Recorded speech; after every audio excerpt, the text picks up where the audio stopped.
माननीय सदस्यहरू, राष्ट्रिय सभाको आजको दोस्रो बैठकको कार्यवाही प्रारम्भ हुन्छ।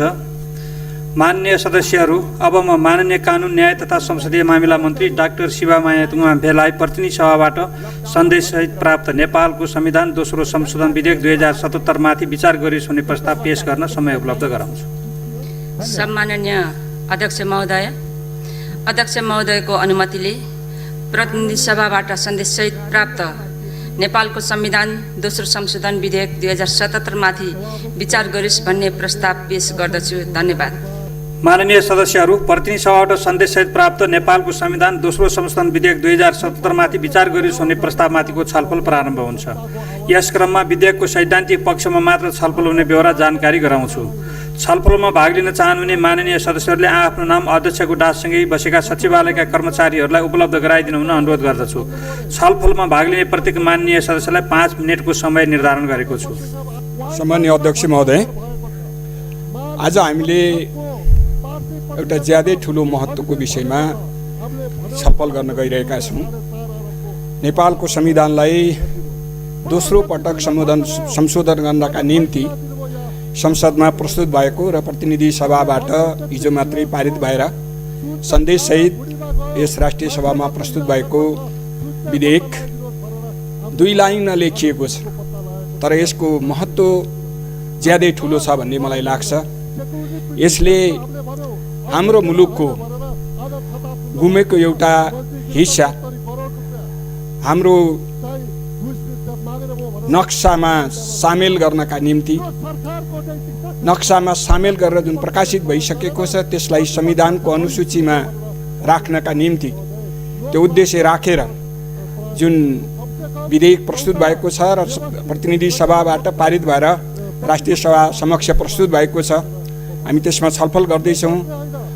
यसमा मलाई एउटा गौरव पनि लागेको छ कि हामीले आजको दिनमा मातृभूमिको रक्षा गर्ने, हाम्रो माटोको रक्षा गर्ने, हाम्रो विगतमा खास गरिकन पञ्चायती कालमा गुमेको, अतिक्रमित भएको भूभागलाई नेपालभित्र समेट्नका निम्ति एउटा संवैधानिक व्यवस्था गर्ने, संवैधानिक प्रावधान गर्ने, स्थापित गर्ने उद्देश्यले जुन यो विधेयक आएको छ, यो ज्यादै महत्त्वपूर्ण विधेयकको रूपमा आएको छ र यसले विगतमा भएका कमजोरीहरूलाई सच्याउने, खास गरिकन पञ्चायती कालमा त्यस बेलाका शासकहरूले के कारणले दिएका हुन् भन्न सकिँदैन। यो अध्ययनको विषय हो, अध्ययनमै रहेको विषय छ, अध्ययन गर्दै जाउँला। तर त्यस बेलामा जसरी गुमेको थियो,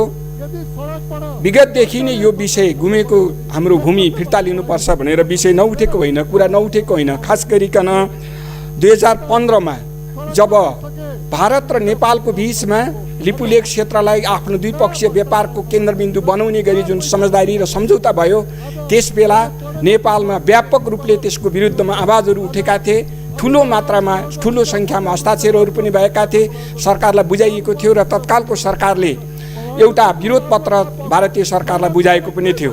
त्यसपछि पनि निरन्तर रूपमा त्यो भूभागलाई कब्जा गरिएको क्षेत्रलाई आफ्नै कब्जामा राखिरहने काम निरन्तर रूपमा भयो।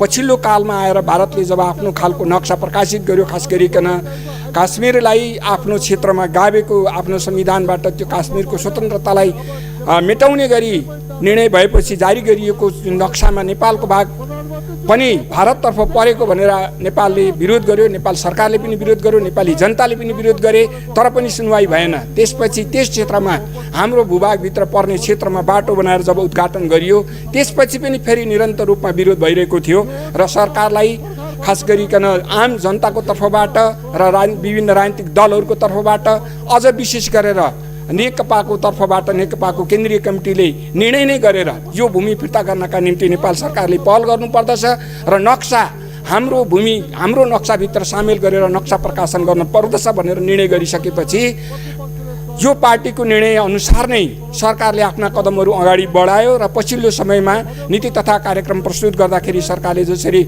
यो विषयलाई नीति तथा कार्यक्रममा समावेश गरेर अहिले अगाडि बढायो, नक्सा प्रकाशन भयो र नक्सा प्रकाशन भइसकेपछि तदनुरूप संविधानमा संशोधन गर्नका निम्ति जुन यो विधेयक प्रस्तुत भएको छ यो धेरै स्वागत योग्य छ। यो मैले फेरि दोहोऱ्याएर भन्न चाहन्छु, मातृभूमिको रक्षा गर्नका निम्ति, हाम्रो माटोको रक्षा गर्नका निम्ति जुन विधेयक सरकारबाट आएको छ यसका निम्ति सरकारलाई धन्यवाद दिनुपर्दछ। र हिजो मात्रै संविधान यो विधेयकलाई पारित गर्ने सन्दर्भमा प्रतिनिधि सभामा जुन खालको एकता प्रदर्शन भएको छ त्यो एकताका निम्ति उच्च सम्मान गर्नुपर्दछ, सराहना गर्नुपर्दछ भन्ने म ठान्दछु। र मलाई के लाग्छ भने यो सभामा पनि निश्चय नै हामीले त्यो एकता प्रदर्शन गर्नेछौँ र हामीले एकताबद्ध भएर यो विधेयकलाई यहाँबाट पनि पारित गर्नेछौँ। र यो विधेयक पारित गर्नु हाम्रो भूमि फर्काउने एउटा प्रारम्भ बिन्दु हुनेछ। र यो विधेयकलाई पास गरिसकेपछि हाम्रो संविधानको अनुसूचीमा यो नक्सा राखिसकेपछि निश्चय नै हामी यो हाम्रो भूमि फिर्ता गर्नका निम्ति हाम्रो भूमि नै हाम्रो नियन्त्रणमा ल्याउनका निम्ति सिङ्गो देश एकताबद्ध भएर अगाडि बढ्नेछ। यो मुलुकका सम्पूर्ण राजनीतिक दलहरू एकताबद्ध भएर अगाडि हामी बढ्नेछौँ र यो भूमि फिर्ता गरी छाड्नेछौँ भन्ने प्रतिबद्धताका साथ बिदा हुन चाहन्छु। धन्यवाद। माननीय अनिता देवकोटा। सम्माननीय अध्यक्षज्यू, लिम्पियाधुरा, लिपुलेक र कालापानीको भूभाग समावेश गरेर नेपालको संविधानको धारा 9 उपधारा 2 सँग सम्बन्धित अनुसूची 3 मा रहेको संशोधन सङ्घीय संसद प्रतिनिधि सभाबाट सर्वसहमत राष्ट्रिय सहमतिका साथ पारित भई राष्ट्रिय सभामा प्रस्तुत भएको यो ऐतिहासिक क्षणमा हामी उभिएका छौँ। कालापानी लिपुलेक लिम्पियाधुरा नेपालको अविभाज्य भूमि हो। नेपालको राष्ट्रियता, नेपालको सार्वभौमिकता, अखण्डताका लागि नेपाली काङ्ग्रेस सदैव दृढ छ। त्यसैले संविधानमा रहेको निशाना छाप संशोधनका लागि नेपाली काङ्ग्रेसले संस्थागत निर्णय गरेर नेपाली काङ्ग्रेसको केन्द्रीय समितिले संस्थागत निर्णय गरी संसदीय दलले निर्णय गरिसकेको अवस्थामा म अन्तस्करणबाट सगौरवका साथ यस प्रस्तावको पूर्ण समर्थन गर्न चाहन्छु। सम्माननीय अध्यक्षज्यू, लिपु भन्ज्याङ सन् 2015 सालमा लिपु भन्ज्याङलाई भारत र चीनले व्यापारिक नाकाका रूपमा प्रयोग गर्ने निर्णय गरे। तत्कालीन प्रधानमन्त्री सुशील कोइरालाले प्रोटेस्ट नोट लेखेर पठाउनु भएको कुरा म यस सम्मानित सभामा स्मरण गराउन चाहन्छु। सम्माननीय अध्यक्षज्यू, लिपुलेक लिम्पियाधुरा र कालापानी नेपालको भूमि हो भन्ने यथेष्ट प्रमाणहरू छन्।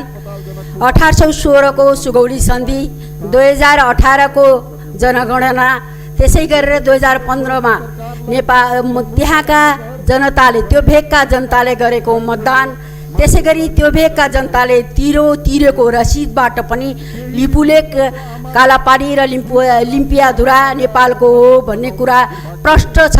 त्यसैले म भन्न चाहन्छु सम्माननीय अध्यक्षज्यू, राष्ट्रियताका सवालमा कुनै मुलुक सानो हुन सक्छ, भूगोलमा कुनै मुलुक धनी सानो हुन सक्छ, कुनै मुलुक ठुलो हुन सक्छ, विकासका दृष्टिकोणमा पनि कुनै मुलुक अगाडि हुन सक्छ, कुनै मुलुक पछाडि हुन सक्छ, कुनै मुलुक धनी र गरिब हुन सक्छ। राष्ट्रियताका सवालमा कमजोर हुन सक्दैन। त्यसैले म सम्मानित सभाका माध्यमबाट यो ऐतिहासिक क्षणमा यतिखेर यो लिम्पियाधुरा कालापानी लिपुलेक नेपालको भूमि हो, यो नक्सामा सार्वजनिक गरेको छ।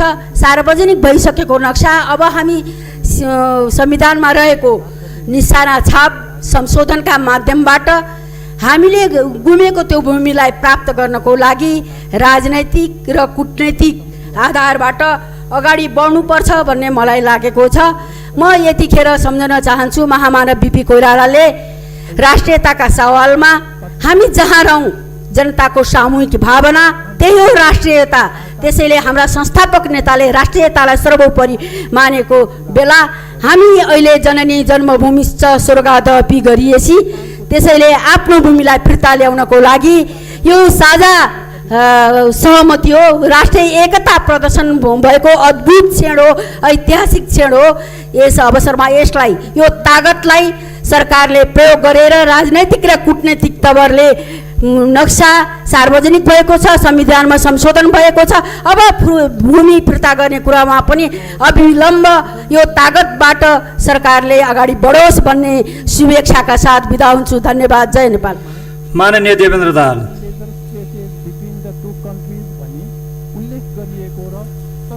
सम्माननीय अध्यक्षज्यू, आज हामी एउटा गौरवबोधका साथ यहाँ बोल्न गइरहेका छौँ।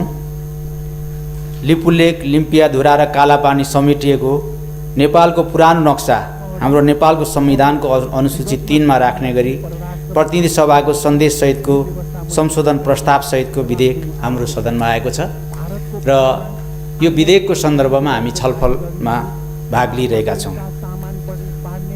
राष्ट्रियताको सवालमा नेपालीहरू कसरी एकजुट हुन्छन् भन्ने यो एउटा उदाहरणको रूपमा प्रतिनिधि सभामा अभिव्यक्त भइसकेको छ। त्यसकारण यो हाम्रो राष्ट्रिय सभामा पनि यो स्वाभाविक रूपले यो एकता प्रदर्शन हुने नै छ, हुने सङ्केत लगभग देखा परिसकेको छ। जब प्रतिनिधि सभाबाट यो प्रस्ताव सर्वसम्मतिले पारित भयो, यस कुराले हिजैदेखि हाम्रो मुलुकमा देशव्यापी उत्साहको वातावरण बनेको छ।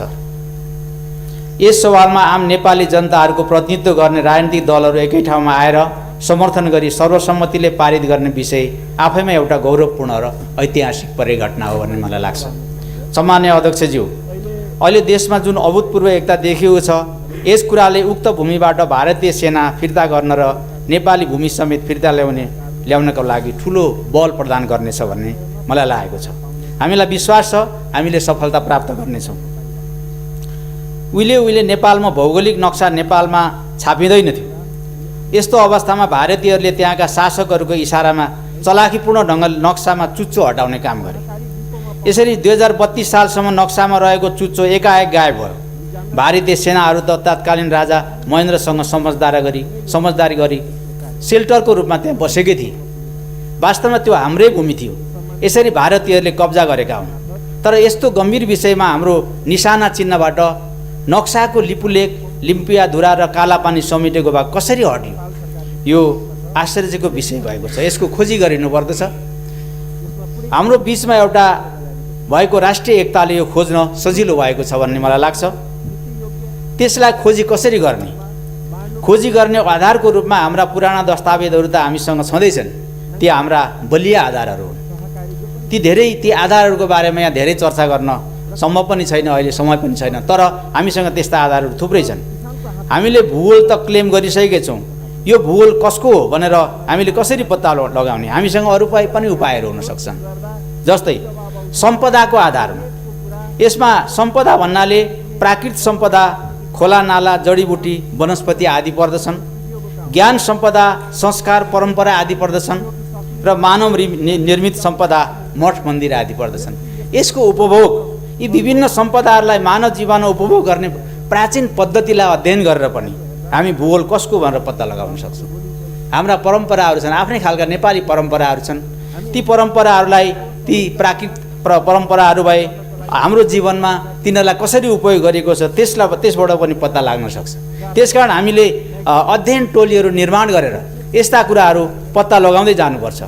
साँच्चै खोज्नु पर्दा हामी यसरी खोज्न सक्छौँ, यी माथिका आधारहरू पनि त्यो भूमि नेपालकै हो भन्ने कुरा प्रमाणित हुन्छ र विभिन्न आधारहरूबाट हामीले त्यो भूमिलाई हाम्रो हो कि होइन भनेर हामी जाँच्न सक्छौँ। त्यस कारणले गर्दाखेरि हामीले त्यो जाँच्नुपर्ने आवश्यकता पनि छैन, किनभने यो भूमि हाम्रो भन्ने कुरो धेरै प्रमाणहरूले देखाइसकेको छ। प्रतिनिधि सभाबाट नेपालको नक्सा सच्याउने प्रस्ताव सर्वसम्मतिबाट पारित भइसकेपछि भारतीयहरूले यो मान्य नहुने भनेर प्रारम्भिक प्रतिक्रिया दिएका छन्। यो स्वाभाविकै हो। उनीहरूले त्यसो नगर्ने हो भने त हामीले यी सबै गर्नुपर्ने पनि थिएन होला। त्यसकारण यो नेपाल संसारलाई नै सुनाउनका लागि गरिएको हुनसक्छ। अब हामीले पनि नक्सा मात्र होइन, भूमि नै फिर्ता ल्याउनको लागि अझै बलियो राष्ट्रिय एकता कायम गर्नै पर्ने भएको छ। सम्माननीय अध्यक्षज्यू, अब हामी जुन विषयमा छलफल गर्दैछौँ यो हाम्रो राष्ट्रियतासँग जोडिएको, नसासँग जोडिएको सवाल हो। यो विषयमा कुरा राखिरहँदा एकातिर गौरवको अनुभूति भइरहेको छ भने अर्कोतिर यसलाई कार्यान्वयन गराउने गम्भीर अभियान थपिएको पनि महसुस भएको छ। यसलाई सर्वसम्मतिले पारित गर्दै हाम्रो राष्ट्रियता, भौगोलिक अखण्डता र मुलुकको सार्वभौमिकताको लागि हामी सबै एकै ठाउँमा उभिएर दर्विलो एकता प्रदर्शन गर्नेछौँ भन्दै म यो प्रस्तावको पक्षमा सगौरव आफ्नो अभिमत जाहेर गर्दछु। धन्यवाद। माननीय ठगेन्द्र प्रकाश पुरी। सम्माननीय अध्यक्षज्यू, नेपालको संविधानलाई संशोधन गर्न बनेको विधेयक सम्मानित प्रतिनिधि सभाद्वारा सर्वसम्मत रूपमा पारित भई हाम्रो यस सम्मानित सदनमा पेश भएको छ। यस सम्बन्धी संक्षिप्त केही सैद्धान्तिक सवाल प्रस्तुत गर्न अनुमतिका लागि सम्माननीय अध्यक्षज्यू म अनुरोध गर्न चाहन्छु। अध्यक्षज्यू, हाम्रो संविधान राष्ट्रियता, हामीले अपनाएको राजनीतिक व्यवस्था र आर्थिक समुन्नतिको दस्तावेज हो र अहिले हामी समक्ष जुन विधेयक आएको छ यो विधेयकको सम्बन्ध हाम्रो राष्ट्रियतासँग गाँसिएको छ र राष्ट्रियता देशको माटो र जनताको आत्मा हो र हाम्रो माटोमाथि कुनै पनि प्रकारको अतिक्रमण हामी जनतालाई स्वीकार्य हुँदैन र जनताको मन मस्तिष्क र आत्मामा त्यस प्रकारको क्रियाकलापले चोट पुर्याउँछ। जब हाम्रो नेपाली भूमिमाथि विभिन्न समयमा जुन प्रकारका अतिक्रमणहरू देखा परेका छन् ती अतिक्रमणका विरुद्ध वर्तमान सरकारले जुन एउटा पहल कदमी चाल्यो र त्यो पहल कदमी स्वरूप लिपुलेक, लिम्पियाधुरा र कालापानी समेतलाई समेटेर नेपालको नक्सा प्रकाशित भयो र हाम्रो संविधानको धारा 9 को उपधारा 2 मा 2 को अनुसूची 3 मा नेपालको निशान छापको व्यवस्था गरिएको छ र त्यो निशान छापमा रहेको नेपालको नक्सालाई अहिले नेपालको राष्ट्रियता, नेपाली जनताको आत्मालाई बोक्ने गरेर जुन नेपाल सरकारले नक्सा चाहिँ प्रकाशन गर्यो त्यो प्रकाशित नक्सालाई त्यो निशान छापमा एउटा संवैधानिक रूपले अगाडि बढाउनका निम्ति यो विधेयक आयो र त्यसकारण यो विधेयकले हाम्रो राष्ट्रियता, हाम्रो अन्तरात्मा र हाम्रो मुटुको ढुकढुकीलाई बोकेको छ। त्यसकारण नेपाल सरकारले नेपाली जनताको स्वाभिमानलाई उच्च राख्नका लागि र राष्ट्रियताको संरक्षणका लागि जुन यो विधेयक प्रस्तुत गरेको छ म यो विधेयकको हार्दिक स्वागत गर्न चाहन्छु, सम्मान गर्न चाहन्छु र समर्थन गर्न चाहन्छु। र सम्माननीय अध्यक्षज्यू, यो राष्ट्रियताको सवालमा लिपुलेक, लिम्पियाधुरा र कालापानी मात्रै होइन, पूर्व मेचीदेखि पश्चिम महाकालीसम्म धेरै ठाउँमा यस्ता सीमाका सम्बन्धमा विभिन्न विवादित कुराहरू रहेका छन् र यी विवादित कुराहरूलाई नेपाल सरकारले आपसी एउटा कूटनैतिक संवादका माध्यमबाट यसको समाधान गर्ने कुरा हामीले विश्वास गरेका छौँ र एउटा सफलताको पहिलो चरण स्वरूप नेपाल सरकारले यो जुन नक्सा प्रकाशन गरेको छ यो नेपालको नक्सा प्रकाशनले हाम्रो गौरवलाई माथि उठाएको छ, हाम्रो साहसलाई चाहिँ बढाएको छ। म पुनः यो विधेयकको स्वागत गर्दै यसलाई एउटा प्रक्रियागत ढङ्गले हामी प्रतिनिधि सभाले जसरी नै एउटा सर्वसम्मत ढङ्गले पारित गर्ने एउटा अठोट र विश्वास बोक्दै आफ्नो भनाइ टुङ्ग्याउन चाहन्छु। धन्यवाद। माननीय जितेन्द्र नारायण।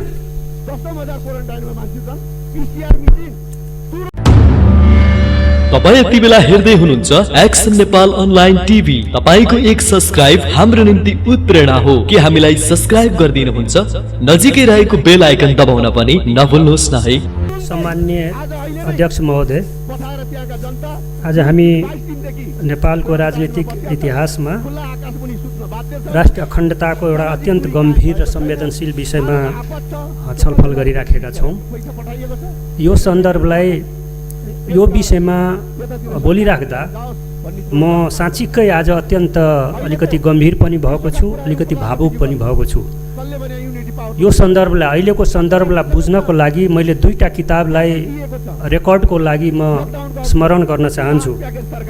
सन् 1948 मा ह्यान्स मार्जेन थोद्वारा लिखित पोलिटिक्स एमङ द नेसन्स, त्यो किताबले हामी जस्तो देशको लागि, सानो देशको लागि, सामरिक र आर्थिक दृष्टिकोणले कमजोर देशको लागि कस्तो विदेश नीति चाहिन्छ भन्ने कुरा बुझ्नको लागि त्यो किताब सान्दर्भिक छ। र सँगसँगै दुनियाँमा अत्यन्त प्रसिद्ध लेनिनले लेखेको त्यो किताब लेफ्ट विङ कम्युनिजम एन्ड इन्फेन्टाइल डिजअर्डर, उग्र वामपन्थी साम्यवाद एउटा बाल रोग, यो दुईटा किताबको सन्दर्भ आज अत्यन्त महत्त्वपूर्ण छ भन्ने मैले यो उल्लेख गरेँ। निश्चित रूपमा लिम्पियाधुरा, लिपुलेक र कालापानी नेपालको भूभाग हो, हामी नेपालीहरूको भूभाग हो, हाम्रो राष्ट्रिय अखण्डताभित्रको भूभाग हो। हाम्रो तथ्यले, प्रमाणले, इतिहासले यो कुरा बताइराखेको छ। हाम्रो पार्टी नेपाली काङ्ग्रेसले, पार्टीको केन्द्रीय कार्य समितिले, संसदीय दलले प्रस्तावको पक्षमा, अहिले जुन प्रस्ताव छ त्यो प्रस्तावको पक्षमा जाने सर्वसम्मत निर्णय गरिसकेको छ। म एउटा नेपाली काङ्ग्रेसको सिपाहीको नाताले प्रस्तावको पक्षमा दृढता साथ उभिनेछु, मतदान गर्नेछु भन्ने कुरामा कुनै अन्यथा अवस्था रहँदैन। तथापि म एउटा नेपाली राजनीतिको एउटा विद्यार्थी भएको नाताले म के कुरा भन्न चाहन्छु भने कम्युनिस्ट साहित्यमा रणनीति र कार्यनीति भने दुईटा महत्त्वपूर्ण शब्दावली हुन्छ। रणनीतिलाई प्राप्त गर्नको निमित्त कस्तो कार्यनीति हामीले अपनाउने भन्ने कुरा अत्यन्त महत्त्वपूर्ण हुन्छ। यदि रणनीति ठिक छ तर कार्यनीति हामीले गल्ती गऱ्यौँ भने, कार्यनीति अपनाउन गलत कार्यनीति अपनायो भने रणनीतिमा हामी पुग्न सक्दैनौँ। त्यसकारण सम्माननीय अध्यक्ष महोदय, कता कता मलाई के लागिराखेको छ भन्दाखेरि त्यो दुईटा अघिको किताबको सन्दर्भलाई सम्झँदाखेरि जुन बाटो हामीले अहिले अपनाइराखेका छौँ त्यो बाटोले हाम्रो रणनीतिलाई टाढा पुर्याउँछ कि हाम्रो रणनीतिले अझ टाढा टाढासम्म पुर्याएर कहीँ समग्र पुरै त्यो हिस्सा प्राप्त नहुने स्थिति सृजना हुन्छ कि भन्ने मलाई अलिअलि शङ्का, अलिअलि डर मलाई लागिराखेको छ। बाटोको हकमा मात्रै, रणनीतिको हकमा होइन, विषयवस्तुको हकमा होइन। जसरी बङ्गलादेश र श्रीलङ्काले शान्त कूटनीतिको माध्यमद्वारा लामो समय लगाएर आफ्नो जल सीमालाई र थल सीमालाई, श्रीलङ्काले जल सीमालाई र बङ्गलादेशले थल सीमालाई जसरी सम्पन्न गर्यो, एउटा इज्जत साथ सम्मानजनक ढङ्गले आफ्नो भूमि प्राप्त गरिसक्यो, त्यो हिसाबले जानु अलि ठिक थियो कि भन्ने मेरो यो रेकर्ड गर्न खोजेको कुरा मात्रै हो। तथापि यस कुरामा कुनै दुई मत छैन कि त्यो भूभाग लिम्पियाधुरा लिपुलेक कालापानी नेपालको हो, नेपाल लिहरूले लिछाड्नुपर्छ। त्यो चाहिँ शान्त कूटनीतिको माध्यमद्वारा, डायलोग, वार्ता र कन्भर्सेसनको माध्यमद्वारा हामीले लिनुपर्दछ। त्यो कुरामा दृढता साथ म पनि उभिएको छु र हाम्रो पार्टीले जुन दृढता साथ प्रस्तावको पक्षमा जाने भन्ने कुरा गरेको छ, म पनि त्यसको पक्षमा दृढता साथ रहनेछु, मतदान गर्नेछु भन्ने कुरा समेत म चाहिँ यहाँ राख्न चाहन्छु। धन्यवाद। माननीय दिलकुमारी रावल थापा पार्वती।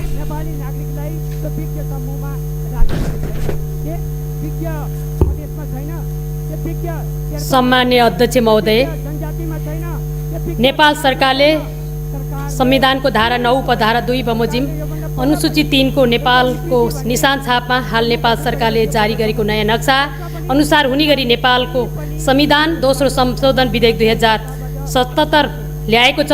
यो ऐतिहासिक र महत्त्वपूर्ण कार्यको निम्ति नेपाल सरकार, सम्माननीय प्रधानमन्त्रीज्यू, सम्बन्धित मन्त्रीज्यू प्रति आभारसहित हार्दिक धन्यवाद ज्ञापन गर्न चाहन्छु। नेपाल सरकारद्वारा प्रस्तुत यो विधेयकको स्वागत र पूर्ण समर्थन गर्दछु। स्वाधीन र गौरवपूर्ण वीरताको इतिहास निर्माण गरेको वीर नेपालीका कारण नेपाल कहिल्यै कोही कसैको पराधीन र उपनिवेश बन्नु परेन, रहनु परेन। आफ्नै वीरतापूर्ण गौरव र पौरखका कारण गरिबिलो इतिहास निर्माण गरेको वीर नेपालीका सन्तान हामी। पुर्खाहरूको इमान र पौरखका कारण हाम्रो स्वाभिमान सर्वोच्च शिखर सगरमाथा जस्तै उच्च छ, रहिरहनेछ भन्नेमा म पूर्ण विश्वस्त छु। पूर्वमा टिस्टा र पश्चिममा काँगडासम्म फैलिएको नेपाली भूमि सन् 1816 भएको सुगौली सन्धिले नेपाली भूमिलाई खुम्च्यायो। सोही सन्धिका आधारमा पनि नेपालको पश्चिम सिमाना महाकाली, काली नदी पूर्वको भूभाग नेपालको हो भन्ने ऐतिहासिक तथ्य र प्रमाण रहँदै पनि छिमेकी देश भारतको हेपा र मिचा व्यवहार र प्रवृत्तिले नेपाली भूमि कालापानी, लिपुलेक, लिम्पियाधुरा भारतद्वारा अतिक्रमित गरियो। विभिन्न समयमा नेपाल सरकारले आफ्नो अतिक्रमी भूमि फिर्ता ल्याउन शालीनता र मित्रतापूर्वक गरिएको आग्रह र अनुरोधलाई अस्वीकार गर्दै उक्त नेपाली भूमिमा भारतीय सेना राख्ने, स्थायी संरचना बनाउने कार्य गरेर नेपाली स्वाभिमान, स्वाधीनता, राष्ट्रियता र भौगोलिक अखण्डतामाथिको ठाडो हस्तक्षेप गर्ने कार्य नेपाली जनता, नेपाल सरकारलाई स्वीकार्य विषय होइन, यो हुनै सक्दैन। सम्माननीय अध्यक्ष महोदय, हामीले पढ्दा पनि बुझो र चुचो नभएकै नेपालको नक्सा पढाइयो र बनाइयो। आज यो ऐतिहासिक महत्त्वपूर्ण विषयमा जनप्रतिनिधिमूलक संस्था संसदमा छलफल भइरहँदा यो नक्सा कहिले कसको पालामा के कारणले बुचो हटाएर चुचो हटाएर बुचो बनाइयो। सत्य तथ्य कुरा बाहिर ल्याउन स्वाभिमानी देशभक्त नेपाली जनतालाई जानकारी दिन पनि म सम्माननीय अध्यक्षज्यू मार्फत नेपाल सरकारसँग जोरदार माग गर्छु। हामी सबैले सुन्दै आएको एउटा नेपाली कथा प्रसङ्ग म यहाँ जोड्न चाहन्छु। एउटा बिरालोले मुसाहरूलाई धेरै दुःख दियो, एक गरी मानेर खान थाल्यो। यो समस्या समाधान गर्न मुसाहरूले सल्लाह गरे। अब बिरालोको घाँटीमा घन्टी बाँध्नु का लागि सल्लाह गरे र हामी जोग्यौँ भने, तर सल्लाह पनि भयो, सहमति पनि भयो, तर बिरालोको घाँटीमा घट्नी कसले बाँच्ने भन्ने आँट कसैको भएन। फलस्वरूप बिरालोले छानी छानी रोजी रोजी मुसा मारे। यो लोककथाको याद आज भोलि मलाई आइरहेछ।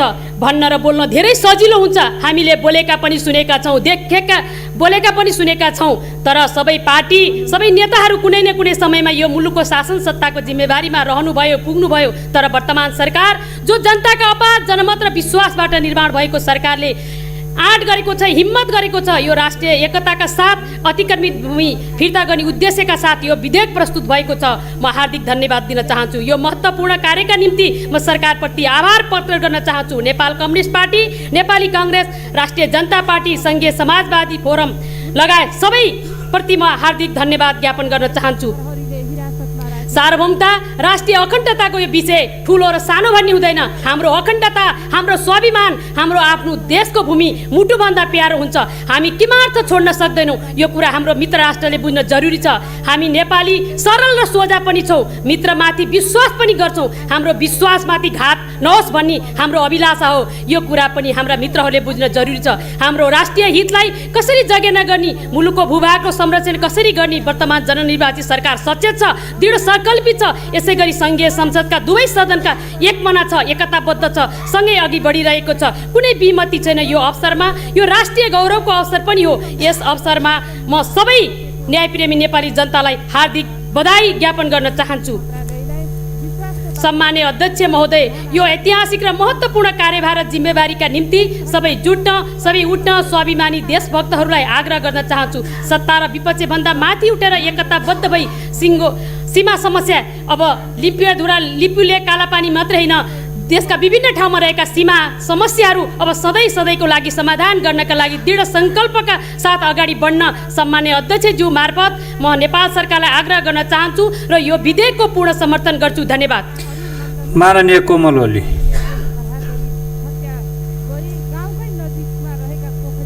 सम्माननीय अध्यक्ष महोदय, नेपालको संविधानको अनुसूचीमा रहने लिम्पियाधुरा, लिपुलेख र कालापानी समावेश भएको नेपालको नक्सा सहितको निशान छाप प्रतिनिधि सभाबाट 2/3 भन्दा बढी मतले सर्वसम्मत अनुमोदन भएको छ र आज राष्ट्रिय सभामा पेश भएको छ र हामी त्यसैको छलफलमा छौँ। म यसको सम्मानका साथ स्वागत र समर्थन गर्दछु। सम्माननीय अध्यक्ष महोदय, मुलुकको भौगोलिक अखण्डताको पक्षमा, राष्ट्रियता, स्वाधीनता र स्वतन्त्रताका पक्षमा राष्ट्रिय शक्तिहरूबीच देखिएको राष्ट्रिय एकता र सङ्कल्प अभूतपूर्व र ऐतिहासिक छ। नेपालको राष्ट्रियताका सन्दर्भमा यो ऐतिहासिक घटना हो नै। नेपाल सानो भए पनि, गरिब भए पनि नेपाली आफ्नो राष्ट्रियताप्रति संवेदनशील छन्।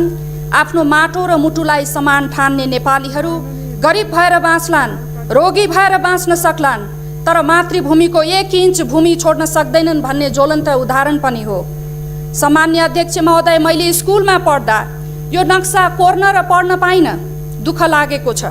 तर नेपालको इतिहासको एउटा निर्णायक कालखण्डमा जसरी म आज उभिन पाएँ गौरव महसुस भइरहेको छ।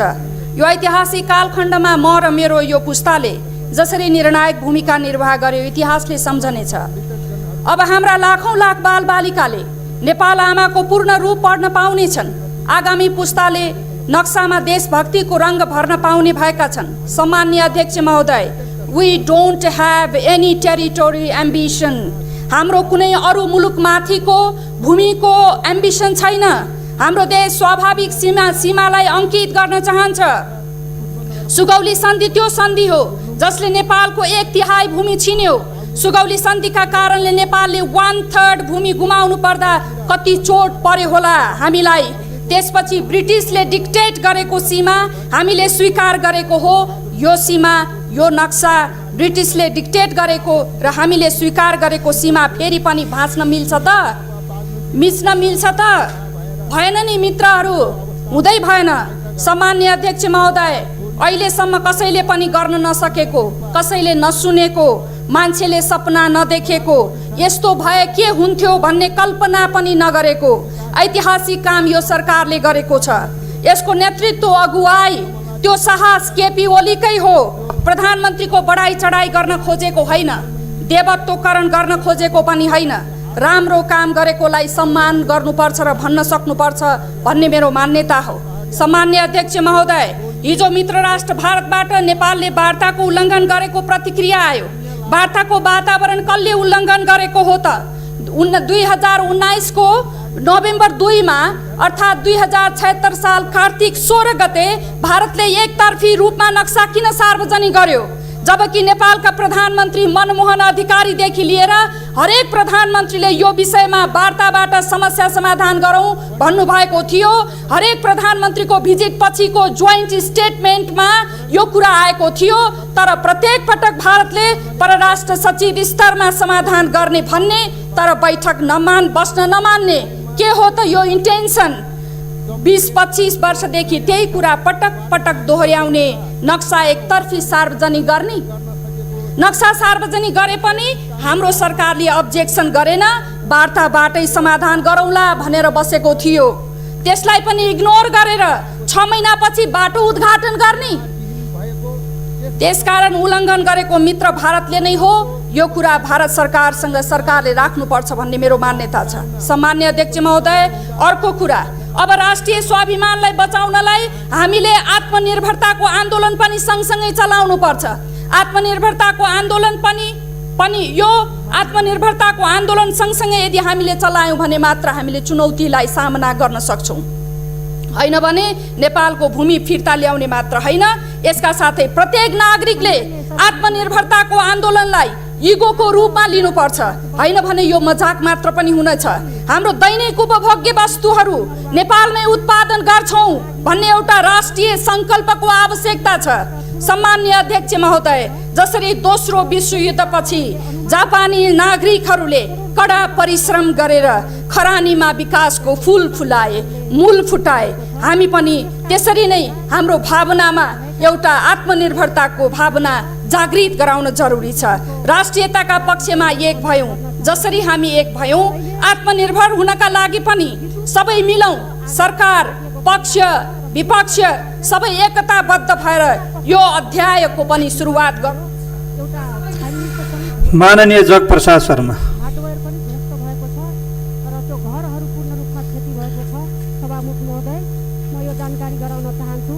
र यो सँगसँगै अहिले कोरोनाको कहरले गर्दाखेरि सुनसरी जिल्लाको क्वारेन्टाइनहरू व्यवस्थित छैन। सभामुख सम्माननीय अध्यक्ष महोदय, सम्बन्धित निकायको म हामी गर्न चाहन्छु। सङ्घीय लोकतान्त्रिक गणतन्त्रको संविधानको दोस्रो संशोधनको विधेयक जुन हिजो प्रतिनिधि सभाबाट पारित भएर सन्देशसहित यो राष्ट्रिय सभामा आएको छ, यसमा छलफल गरिरहेका छौँ। र खास गरी आज मलाई यो विधेयकमा छलफल गरिराख्दा असाध्यै गर्व र गौरवको अनुभूति भएको छ। किनकि झन्डै 5 दशक 6 दशक अगाडिदेखि हराएको नेपालको कतिपय भूभाग समेटेर अहिलेको वर्तमान सरकारले जुन नक्सा सार्वजनिक गरेको छ, यसको संविधानमा निशाना छापसहित यो संशोधन गर्ने विधेयक अगाडि सारेको छ। सारा सिङ्गो नेपालीहरूका निम्ति गर्व र गौरवको विषय योभन्दा अर्को हुनसक्छ भन्ने कुरा मलाई लाग्दैन। अध्यक्ष महोदय, यतिखेर जसरी एउटा अभूतपूर्व राष्ट्रिय एकता देखा परेको छ, यो नेपालको इतिहासमा विरलै देखा पर्ने प्रकारको एउटा परिघटनामा आफूलाई अनुभूति भइरहेको छ। र खास गरी अहिले आन्तरिक र बाह्य हिसाबले जुन ढङ्गले राष्ट्र, देश यो कोरोना आदि इत्यादि सबैले एउटा सङ्कटबाट गुज्रिराखेको अवस्थामा सिङ्गो राष्ट्रमा जुन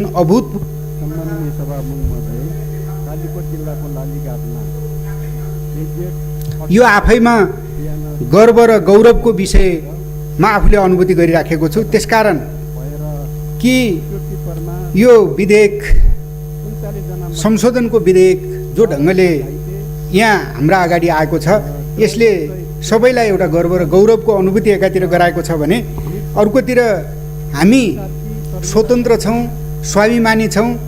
केवल देश, राष्ट्र र देशभक्तिका हिसाबले मात्र होइन, हामी राजनीतिक हिसाबले पनि स्वतन्त्र छौँ, आर्थिक हिसाबले पनि स्वतन्त्र र स्वाभिमान छौँ, सांस्कृतिक हिसाबले पनि स्वतन्त्र र स्वाभिमान छौँ।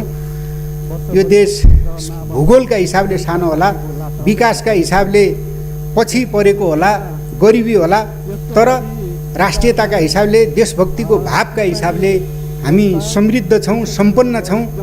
यो अर्थमा यो विधेयकलाई मैले आफ्नो ठाउँबाट जसरी अगाडि सारेको छ, ल्याएको छ, सरकारलाई म धन्यवाद दिन चाहन्छु र यसलाई हृदयदेखि स्वागत गर्न चाहन्छु, सम्मान गर्न चाहन्छु र यसको पक्षमा दृढतापूर्वक मेरो आफ्नो मत जाहेर गर्न चाहन्छु। धन्यवाद।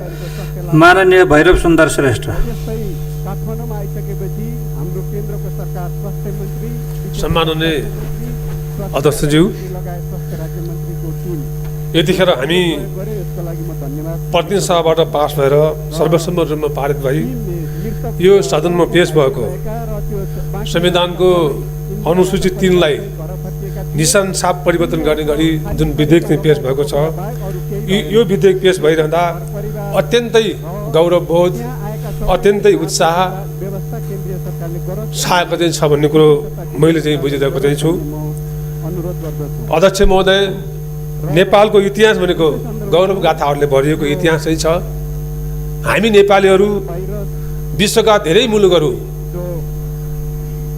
कसैको गुलाम चाहिँ बने अथवा औपनिवेशिक शासनमा चाहिँ शासित चाहिँ भए, त हाम्रो देश नेपाल त्यही गौरव गाथाले भरिएको इतिहास भएकोले विश्वका 19वटा मुलुकहरू जो कसैको गुलाम बनेनन् त्यसमध्येको एउटा देश नेपाल हो भनिरहँदा हामी आज पनि गौरव गर्छौँ।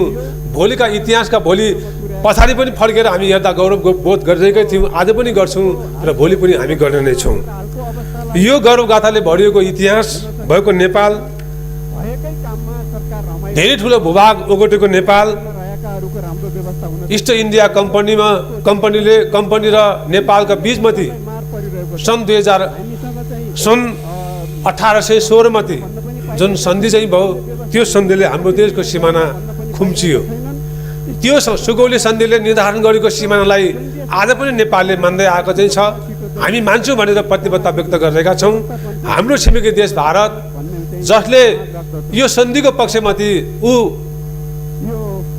उभिनु चाहिँ पर्ने चाहिँ थियो, तर पनि हामीले मित्र भनिरहेको देश आज त्यो सुगौली सन्धिले स्थापना गरेको, सिमाना कायम गरेको कि पश्चिमको काली नदीलाई सिमानाको नदी मानेर त्यो पश्चिमको महाकाली नदीका पूर्वका भूभाग नेपालको रहने, पश्चिमका काली नदीदेखि पश्चिमको भूभागमा नेपालले आफ्नो दाबी छोड्ने र कहिल्यै पनि त्यो नेपालको भन्ने कुरो नेपालले नबन्ने भन्ने शर्तमाथि सुगौली सन्धि भएको चाहिँ थियो।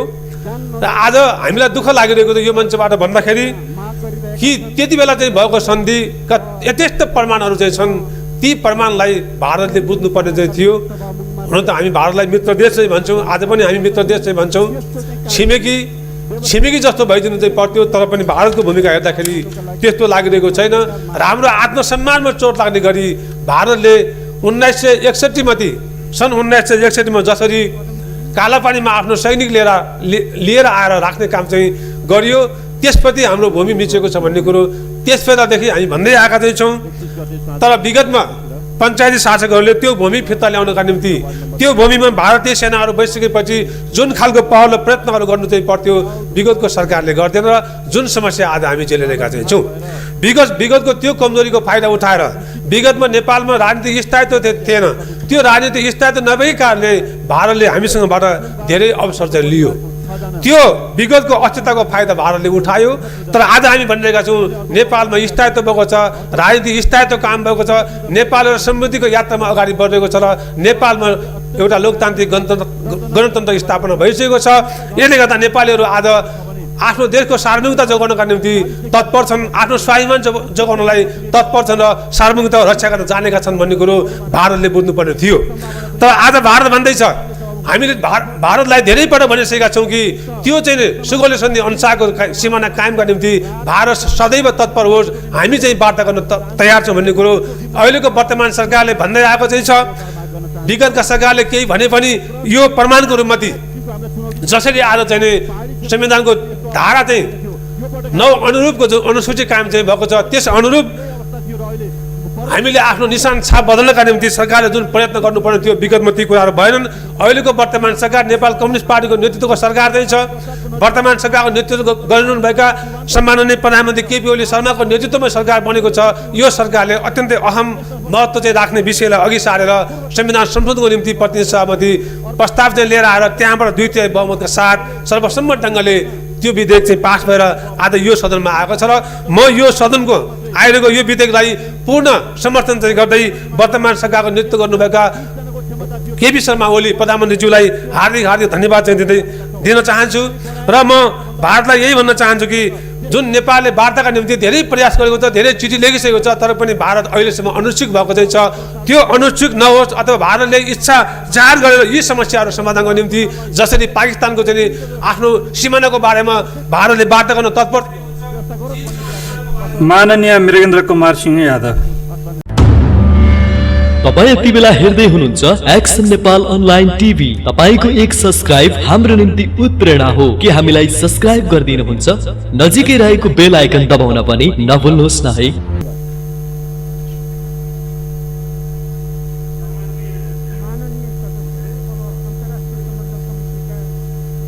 सामान्य अध्यक्ष महोदय, ये जो प्रस्तुत विधेयक संविधान संशोधन को अनुसूची 3 जो प्रस्तुत भएछ त्यसैमा हामी छलफल गरिरहेछौँ। भर्खरै हिजो मात्रै प्रतिनिधि सभाबाट सर्वसम्मतिले पास भएर यहाँ प्रस्तुत भएको छ। त्यसमा हाम्रो पनि पूर्ण समर्थन छ। सभा अध्यक्ष महोदय, जननी जन्मभूमिश्च स्वर्गादपि गरीयसी, जो माता र मातृभूमि को लागि सम्पूर्ण नेपाल अहिले नेपाली मात्र सम्पूर्ण चाहिँ एक ठाउँमा उभिएको छ। राष्ट्रियतामा हामी पनि कसैसँग पछाडि छैनौँ। हामी पटक पटक चाहिँ यो भनिरहेका छौँ तर विश्वास दिलाउन सकिरहेको छैन अध्यक्ष महोदय। अहिले पनि विभिन्न केही दिनदेखि विभिन्न सञ्चार माध्यममा विभिन्न सामाजिक सञ्जालमा हामी माथि शङ्काको दृष्टिले सधैँ हेरियो, तर हामी एकदम राष्ट्रको लागि सधैँ भनेको छु, मधेसी जनता सधैँ यो यति ठुलो खुला सिमानामा बढी बसोबास मधेसी जनताको नै हो। त्यहाँ त्यो जङ्गे पिलरले होइन, त्यो हामी मधेसीले नै त्यो सीमाको सुरक्षा गरेका छौँ अध्यक्ष महोदय। तापनि हामीले शङ्काको दृष्टिले हेरिन्छ, त्यसको चाहिँ निश्चित रूपमा दुःख लाग्छ अध्यक्ष महोदय। इन्डियाले केही गर्यो भने लोन्डेप दोर्जेले सिक्किम गाभ्यो, भारत सरकार र लोन्डे दोर्जेले को त्यसमा करामात थियो, तर धोती तान्यो काठमाडौँमा मधेसीहरूको। ऋतिक रोशन एउटा सिने जगतका अभिनेता के भन्यो के नभन्यो, तर यहाँ सडकमा चाहिँ हेलमेट उठाएर मुख देखेर अनुहार हेरेर चाहिँ चुट्यो मधेसी जनतालाई। विभिन्न सधैँ चाहिँ भैयाबाट सम्बोधन गर्ने, मर्सियाबाट सम्बोधन गर्ने, त्यतातिर ध्यान दियोस् अध्यक्ष महोदय। म अध्यक्ष महोदय मार्फत यस्ता जो सोच छ एउटा कि यिनीहरू अनुहार हेरेर मात्रै चाहिँ इन्डिया कोही चाहिँ पक्षमा जान्छ भने त्यस्तो कदापि होइन। मातृभूमिको लागि, आफ्नो भूमिको लागि हामी पनि खुन दिन तयार छौँ। त्यसको उदाहरण तिलाठीका देवनारायण यादव छन् अध्यक्ष महोदय। त्यसैले अब यो त हामी पायौँ, नक्सा त हामी गऱ्यौँ, यसलाई अब भोग चलन पनि कहिले हुन्छ त्यो त्यतातिर चाहिँ सरकार एकदम दृढतापूर्वक लागोस्, हामी साथ छौँ, एकदम साथ दिन्छौँ। तर योभन्दा पहिले पनि विभिन्न सन्धिहरू भएका छन्, त्यतातिर पनि छानबिन भएर कसको दोष, कहाँ कहाँ चाहिँ हाम्रो राष्ट्रियता, हाम्रो भूमि गएको छ। महाकाली सन्धिमा, सुगौली सन्धिमा चाहिँ पश्चिमको भाग, महाकालीको पश्चिम भागबाट चाहिँ कुनै सम्पर्क सरोकार हुँदैन नेपालको, तर महाकाली सन्धिमा हामी चाहिँ आधा आधी बाँट्यौँ, महाकालीलाई आधा आधी बाँट्यौँ। त्यतातिर पनि ध्यान जाओस्, कसको गल्ती कहाँ कहाँ छ, कसले कसले चाहिँ राष्ट्रघात गरेका छ, तिनीहरूलाई पनि खोजी होस्। अध्यक्ष महोदय, अन्तमा फेरि यो वार्ताद्वारा नै समाधान हुन्छ। यो विकल्प एउटा वार्ता बाहेक अर्को विकल्प छैन। त्यसै तरे सबैतिर, सदनमा होस्, सडकमा होस्, वार्ताको वातावरण चाहिँ बनाइयोस्, त्यतातिर ध्यान दियोस्। म आग्रह गर्छु। तपाईँ यति बेला हेर्दै हुनुहुन्छ एक्सन नेपाल अनलाइन टिभी। तपाईको एक सब्स्क्राइब हाम्रो निम्ति उत्प्रेरणा हो। के हामीलाई सब्स्क्राइब गरिदिनुहुन्छ? नजिकै रहेको बेल आइकन दबाउन पनि नभुल्नुहोस् न है।